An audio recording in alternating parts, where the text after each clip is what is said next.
Every Sunday, a little boy sat at the window and waited. He waited for his father. He waited for love. But his father never came back.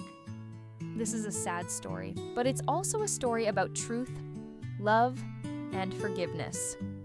Listen carefully. At the end, we will explain the story, and you can practice shadowing with us. Let's begin. The boy's name is Daniel. Daniel is 7 years old.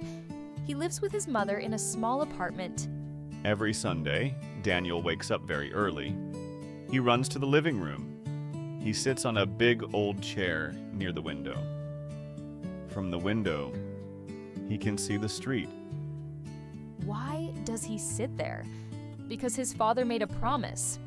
1 year ago, his father left home. Before he left, he said to Daniel, "I will visit you every Sunday. I promise." So Daniel believes him. Every Sunday, Daniel waits. He looks at every car. He looks at every man walking on the street. Sometimes he thinks, "Is that my father?" But it is never him. The sun moves in the sky. Morning becomes afternoon. Afternoon becomes evening. Daniel's mother comes to him and says gently, "Daniel, he's busy. Maybe next Sunday, okay?" Daniel nods his head. He is sad, but he still hopes. He thinks, next Sunday will be different. But the next Sunday is the same. And the next one, and the next one. The chair by the window becomes Daniel's place of hope and Daniel's place of pain. Time passes. Daniel is not 7 now. He is 12. He still lives with his mother. He still looks out of the window on Sundays. But now he does not sit all day. He only looks for a few minutes. Then he says, he won't come. At school, Daniel sees other families. Fathers come to school events. They clap for their children. They take photos. One day, there is a football match. Many fathers are there. They shout, "Go, go, go!" They are happy and loud. Daniel scores a goal. Everyone cheers. His teacher says, "Great job, Daniel!" Daniel smiles for a second. Then he looks at the side of the field. There is no father for him. No one to clap just for Daniel. That night, Daniel sits at the kitchen table with his mother. He looks at his food, but he does not eat. He asks quietly, "Mom, why doesn't he come? Why doesn't Dad visit me?" His mother looks tired. Her eyes are wet. She says, "Daniel, it's complicated." Daniel is angry. He says, "No, it's simple. He doesn't love me. He left us. That's the truth." His mother takes his hand and she says, "Daniel, listen. He left, yes. But it is not your fault. You are a good boy. Never think it is your fault." But Daniel's heart is hard now. He says, "I hate him." And in that moment, a small wall grows inside his heart. More years pass. Daniel is now 18. He is tall. He is strong. He is almost a man. The chair by the window is still there, but Daniel does not sit in it anymore. He goes out with friends. He studies. He works in a small shop after school. If someone says the word father, Daniel feels something sharp in his chest. But he smiles and changes the topic. He tells his friends, I don't need a father. I'm fine." But at night, when he is alone and he looks at the old chair, he remembers the little boy waiting. Sometimes he whispers, "Why didn't you come? Why didn't you at least say goodbye?" One day, Daniel is at work. Now he is 25. His phone rings. It's a neighbor from his old street. Her voice is serious. She says, "Daniel, your mother is sick. She is in the hospital. You should come." Daniel feels cold. He drops everything. He takes a bus to his old town. The trip feels very long. In the hospital, the lights are bright. The air smells like medicine. Daniel walks down the hall. His heart is beating fast. He opens the door to his mother's room. She is lying in bed. She looks smaller, older, weaker. "Mom," he says softly. She smiles, but her smile is tired. Daniel, you came, she says. He sits next to her. He holds her hand. It is warm, but a little shaky. After some time, she says, Daniel, there is something I never told you. Something about your father. Daniel feels the old wall in his heart. He does not want to talk about his father. He says, I don't care about him. But his mother continues slowly. Please listen. You need to know the truth. He is quiet. He waits. She takes a deep breath. Your father did not leave because he didn't love you, she says. He left because he was very sick. Daniel frowns. Sick? What do you mean? She explains, he had a serious illness. He knew he would die. He didn't want you to see him get weaker and weaker. He wanted you to remember him strong. Daniel shakes his head. But why didn't he visit? Why didn't he call? His mother looks at him with sad eyes. He did, Daniel. He tried. He wrote to you every year. Letters? He asks. I never got any letters.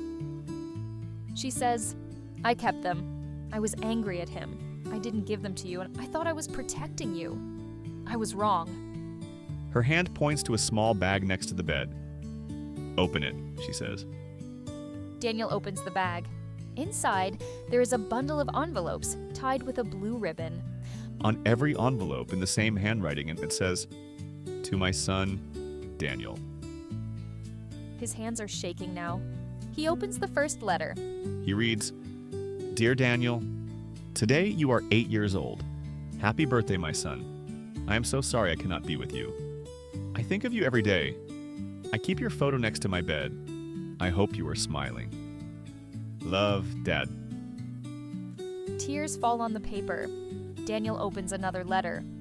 And another. Every year, his father wrote, Dear Daniel, are you playing football? Are you doing well in school? I am proud of you. Dear Daniel, if you are angry, I understand. But please know, I never stopped loving you. Letter after letter, year after year. His father never forgot him. At the end of the last letter, it says, If you are reading this, maybe I am not in this world now, but my love is still with you. Please don't hate me. Live a full life. Love people. Don't close your heart. Daniel cannot speak. He presses the letters to his chest. He cries like the little boy at the window. But this time, he is not crying from hate. He is crying from a new pain and a new understanding. Later, Daniel walks past his old house. He sees the same window, the same old chair. He imagines the small boy waiting. He wants to hug that boy and say, Your father did love you, you just didn't know. He sits on the chair for a moment. He looks at the street. Just like before. But now he is not waiting for his father. He is saying goodbye. He whispers, I forgive you, Dad. And I forgive you too, Mom. The wall in his heart slowly starts to fall. There is still pain, but now there is also peace. Okay, let's talk about this story in simple English. Daniel thought his father didn't love him. He waited. His father never came. So Daniel felt angry and hurt. But the truth was different. His father was sick. He wrote many letters. He loved Daniel very much. The mother made a mistake. She hid the letters because she was angry and afraid. She wanted to protect Daniel, but she also hurt him. The moral of the story is, sometimes we don't know the full story. We see only one part. We think, they don't care about me. But maybe there is another reason. Also, this story shows that forgiveness is powerful. When Daniel forgives, his heart becomes lighter. Now, let's practice some English with shadowing. Repeat after us. Listen and repeat. I will speak slowly. My father never came back. I waited by the window. Every Sunday I waited. I thought he didn't love me. My heart was full of anger. Now a few more. Years passed, and I grew up. I tried to forget him. One day, my mother told me the truth. My father was very sick. He wrote me many letters. Now let's try some longer sentences. Speak with us. I was a little boy, and I waited for my father every Sunday. I felt lonely when I saw other children with their dads. I believed he left because he didn't love me. Next ones. When I read the letters, I finally understood his love. Forgiving my father and my mother opened my heart again. Great job.